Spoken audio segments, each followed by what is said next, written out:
இதை நீங்கள் பல்வேறுபட்ட ஆய்வுகள் உட்பட்டு உங்களுடைய யதார்த்தத்தோட நீங்கள் பயணிக்கும் போது ஒரு நாள் உங்களுக்கு எதை கிட்ட வேண்டுமோ எது கிடைக்க வேண்டுமோ அது இருக்கும். அது ஒன்று பார்த்துக்கணும்.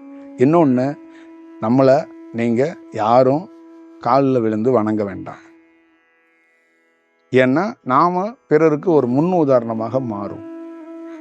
நீங்கள் உணர்ந்தா போதும், நீங்கள் பார்வையால் என்கிட்ட சொன்னால் போதும், வாயை திறக்காதீங்க.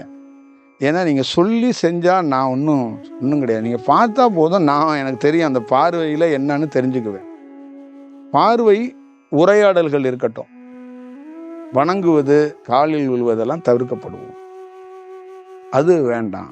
இனி வரும் காலகட்டத்தில் அது மாதிரி ஒரு சூழல்களை நம்ம உருவாக்கக்கூடாது.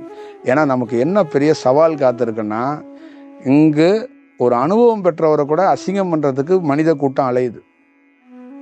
அப்போ நாம் எப்படி இருக்கணும்னா, பிறருக்கு முன் உதாரணமாக இருக்கணும், அவனுக்கே நம்ம ஒரு முன் உதாரணமாக இருக்கணும். அப்போ தியானம் பண்ணுறவங்க அப்படின்னா என்ன பண்ணணும், இந்த உலகத்திலே இந்த நாட்டை ஆள்ற ராஜாவே பயப்படணும். ஏன்னா அவங்க ரொம்ப பர்ஃபெக்டான ஆள், ரொம்ப தெளிவான ஆட்கள் அப்படிங்கிற அந்த உணர்வுகளை ஏற்படுத்தணும்.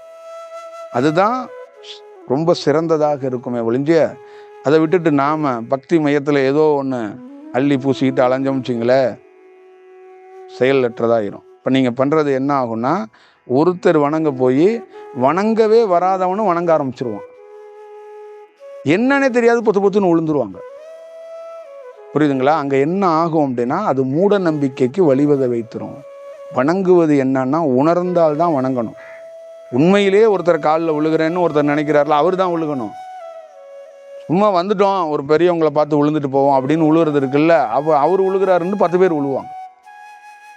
இது மாதிரி நிறைய இடத்துல நடந்துருது. அப்போ என்ன ஆகுதுன்னா, ஒரு மூட பழக்க வழக்கத்துக்கு நாமளே வழிவகை செய்து விடுகிறோம். அதை தவிர்க்கப்படணும். அதனால அதுதான் விஷயம். வேற இன்னும் இதில் ஒன்றும் கிடையாது. ஒரு நாள் நீங்கள் வீட்டில் உட்காந்து அங்கேருந்தே தியானத்தில் அப்படியே வணங்கிடலாம். புரியுதுங்களா? அதுதான் பிரபஞ்சத்தோட விஷயம். ராமலிங்க சாமிகள் வடலூரில் மட்டுமா இருக்கிறாரு? இங்கே உட்காந்துட்டே நான் வணங்கிடுவேனே சொல்லுங்க.